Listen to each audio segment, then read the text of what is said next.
తీసుకెళ్తారు. అదేవిధంగా ఆర్కే గారు కూడా బాగా సంజన గెలుపు కోసం అందరం కూడా పనిచేస్తున్నాం. మీరు ముఖ్యంగా ఈ నియోజకవర్గంలో తుమ్మలంజన గారు సంజయనకు బాగా ఆత్మీయులు, మా అందరికీ గురువరీయులు. వీరి ఆశయాలను వారు చెప్పిన మాట చూసే తప్పకుండా మనమే కాకుండా ఇంకా మన రిలేషన్ కానీ, మన బంధువులు కానీ, మన దగ్గర ఉన్న వాళ్ళకు కూడా సంజయన గెలుపు కోసం మనం ఎట్లాగో సంజయన కోసం పనిచేస్తున్నాం పార్టీలో ఉన్నాం. ఇంకా మన దగ్గర చుట్టాల దగ్గర కానీ, మన బంధుత్వం ఉన్న వారికి కూడా అందరికీ ఫోన్ చేసి సంజయన గెలుపు కోసం మనమంతా పనిచేసి, ఎందుకంటే ఇంకా 20 రోజులు ఉంది. రేపటి నుంచి రోజు ప్రతి మోర్చా నుంచి కూడా కార్యక్రమాలు సాయంత్రం వరకు వస్తాయి. ప్రతి మండలంలో ప్రతి గ్రామంలో కూడా మనమంతా ఏకమై సంజయన ఇంతకుముందు 1,00,000 మెజార్టీ తీసుకొచ్చాం. ఇప్పుడు దాదాపు అంతకు పైరంతలు కూడా మనం తీసుకొచ్చే గెలుపు ఖాయమైపోయింది బండి సంజయ్ గారు. ఎందుకంటే కాంగ్రెస్కు ఇంతవరకు క్యాండిడేటే దిక్కులేరు. ఉన్నటువంటి మన వినోద్ గారు కూడా థర్డ్ ప్లేస్కి వెళ్ళిపోయారు. అసలు టీఆర్ఎస్ఏ లేదు, దుకాణం బంద్ అయిపోయింది. ఏదున్నా కూడా బండి సంజయ్ గారు, మోడీ ఇదే నడుస్తుంది. కాబట్టి దాన్ని మనం ప్రతి ఒక్కరు ఓటు ఇంటింటికి వెళ్ళి ఆ ఓటు వేయించుకునే దిశగా మనం పనిచేయాలి. వాళ్ళు ఓట్లు వేయడానికి సిద్ధంగా ఉన్నారు, కానీ మనము కొంచెం టెక్నికల్ ప్రాబ్లం వల్ల, యుగో ఫీల్డ్ వల్ల మనం వాళ్ళ దగ్గరికి వెళ్ళలేకపోతున్నాం. కాబట్టి గ్రామస్థాయిలో మనం వెళ్ళి మన మండల అధ్యక్షులు రవీంద్ర గారు కూడా బాగా కష్టపడుతున్నారు.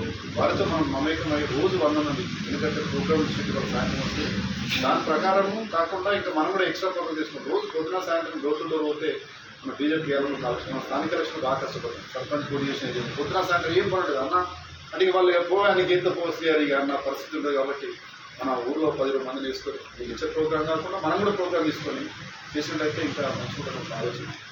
ఇవాళ 26వ తారీఖు కేఎస్ ఫంక్షన్ నేను మిత్రులు మాట్లాడి మన జాతీయ అధ్యక్షుడు గారు వస్తారు. మన విమర్శంకర్ అన్న స్టేట్ జనరల్ సెక్రటరీ దళిత మోర్చా, అదేవిధంగా నేషనల్ సెక్రటరీ కుమారన్న గారు కూడా నిన్న వచ్చారు ఫంక్షన్కి. దళిత మోర్చా పూర్తి స్థాయిలో కూడా ప్రతి మండలం నుంచి ఒక 100 నుంచి 200 దళితులను అక్కడ కూర్చుండే విధంగా మనం అంతా కలిసి పనిచేద్దాం. ఎందుకంటే ఇక్కడ సిఆర్ గారు ఉన్నారు కాబట్టి ఎక్కువ మొత్తంలో ఈ మండలం అవుతుంది. కాబట్టి మీరు కూడా ఒక 200-300 మందిని తరలించే పరిస్థితి తీసుకోవాలి. దానికి ఏమైనా మంచి చెడు ఉన్నా కూడా మాట్లాడతారు. ఇన్ఛార్జ్ వాళ్ళు ఉన్నారు కాబట్టి విమర్శంకర్ అన్న, జాగ్పాల్ రెడ్డి వాళ్ళు కూడా రేపు వస్తారు. మన సోముడు వేణు గారు కూడా వస్తారు. కాబట్టి దాని గురించి మేము మాట్లాడి మేము కూడా వస్తాము. అది ఆల్రెడీ నిన్ననే వచ్చి ఫంక్షన్ బుక్ చేయడం జరిగింది.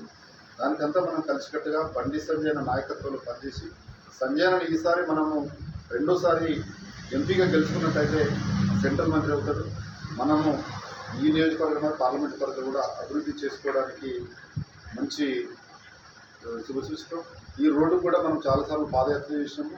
ఎన్నోసార్లు వర్షంలో కూడా ఈ రోడ్డు వాస్తవానికన్నా దూరంగా ఉండేది. దీనికోసం పాదయాత్ర చేసినాము. పాపం ఎన్నోసార్లు గొడవ చేస్తుంది రోడ్డు అందరం కష్టపడి కూడా త్వరలో శాంక్షన్ అయింది. అదేవిధంగా ఏదైనా దానికోసం మనం పోరాటం చేయాలి. రాజుకొస్తే సంజయ్ అన్న ఎంత బీజేపీ వాళ్ళు చెప్తేనే రోడ్డు వచ్చింది కాబట్టి దానికోసం మనకు అది ఉంది.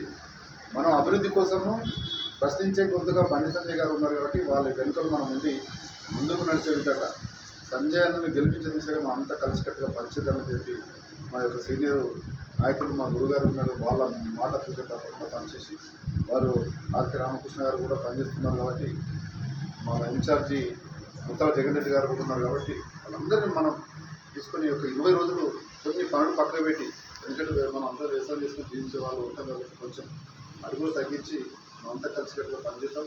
అదేవిధంగా ప్రవీణ్ గారి నాయకత్వంలో ఏ గ్రూపులు లేకపోతే ఎంత సకాలం చిన్న చిన్న ఉంటే దాన్ని చెప్పండి. అంతే కామన్గా ఇంట్లో అన్నదమ్ములకే పంచాయతీ ఉంటాయి. అవన్నీ కాకుండా ఏదైనా నేరుగా అక్కడ కాకుండా ఇక్కడ చెప్పుకుంటే చిన్న సాగు చెప్పుకుంటాం. దాన్ని ఏదో కాంట్రవర్ట్ చేసి బయట వాళ్ళకు కూడా అవకాశం లేకుండా మనమంతా ఏకతాటి ఆలోచన చేసుకుంటాం. మన మధ్యలో మనమే మాట్లాడుకోవాలి తప్ప దాన్ని కాంప్లిమెంట్ ప్రచారం తీసుకోకుండా ముందుకెళ్ళి భారతీయ జనతా పార్టీ ఈ నియోజకవర్గంలో బ్రహ్మాండంగా ఉంది. కాబట్టి మనం తప్పకుండా ఈ నియోజకవర్గం మెజార్టీ ఇవ్వాలా. సంజయ్ అన్నకు ప్రతి ఓటు వేసే విధంగా మనం అందరం యూత్ కానీ మహిళల దగ్గరికి వెళ్ళి అడగాలని చెప్పేసి మీ అందరినీ కోరుకుంటూ చూస్తాము.